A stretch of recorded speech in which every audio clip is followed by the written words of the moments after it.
Insect and wind pollination. कल pollination समझाया था कि अगर सपोज कोई एक आपका ये प्लांट है और इस प्लांट का ये एक फ्लावर है, ठीक है, यहां पर कोई एक फ्लावर है, इस फ्लावर के एंथर से, कहां से, एंथर से अगर पॉलन ग्रेन्स उठकर या तो इसी फूल के स्टिग्मा पर, किस पर, स्टिग्मा पर चले जाएं, ठीक है, एक ही फ्लावर के एंथर में जो पॉलन ग्रेन्स हैं वो अगर स्टिग्मा पर चले गए उसी फ्लावर के, तो इसे मैंने कहा था सेल्फ पॉलिनेशन, ठीक है।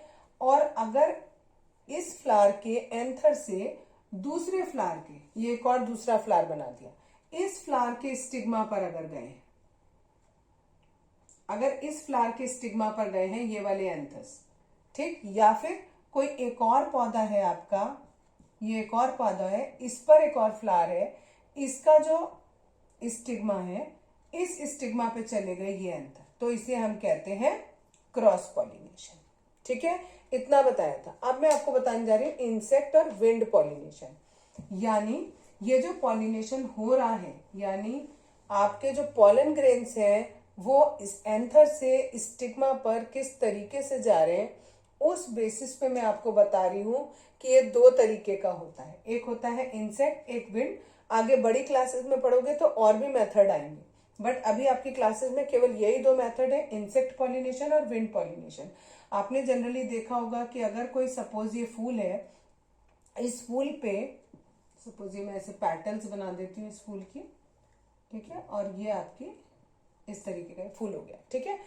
तो जो इंसेक्ट होता है वो कोई भी इंसेक्ट, जैसे बटरफ्लाई, जिसको आप बहुत अच्छे से जानते हो, बटरफ्लाई इसके ऊपर बैठता है और नेक्टर लेता है, इस जगह पर बिल्कुल बेस पर इसके नेक्टर होता है। नेक्टर एक तरीके का फ्लूइड होता है, यानी लिक्विड होता है, जो फ्लावर के अंदर होता है, ये थोड़ा स्वीट होता है, मीठा होता है।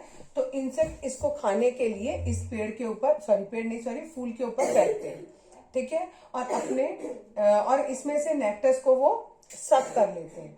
तो जब कोई इंसेक्ट इसके ऊपर आकर बैठेगा तो उसके पैरों पर या उसकी बॉडी पर जो यहाँ पर पॉलन ग्रेन्स होंगे वो उसकी बॉडी पे चिपक जाएंगे, ठीक है।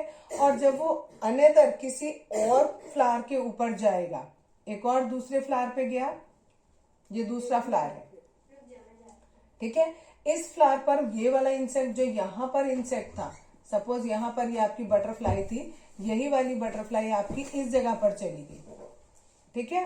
तो क्या होगा, जो इसके पैर में पॉलन ग्रेन्स चिपके थे वो हो सकता है 2-3 पॉलन ग्रेन्स यहाँ पर आकर गिर जाए, पॉलन ग्रेन्स यहाँ, और यहाँ पर है स्टिग्मा, तो इस स्टिग्मा पर आकर गिर गए।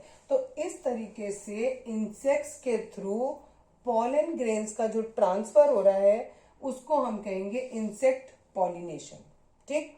अगर यही काम, क्या काम, कि पॉलन ग्रेन्स कहां से, एंथर से स्टिग्मा पर जा रहे हैं, चाहे उसी फूल के पे जाए या दूसरे फूल पे जाए, ठीक। तो इसे हम कहते हैं क्या, क्रॉस पॉलिनेशन और आपका सेल्फ पॉलिनेशन, ठीक है। अगर यही काम, पॉलिनेशन का काम किसके थ्रू हो रहा है, विंड के थ्रू हो रहा है, तो उसे विंड पॉलिनेशन कहेंगे।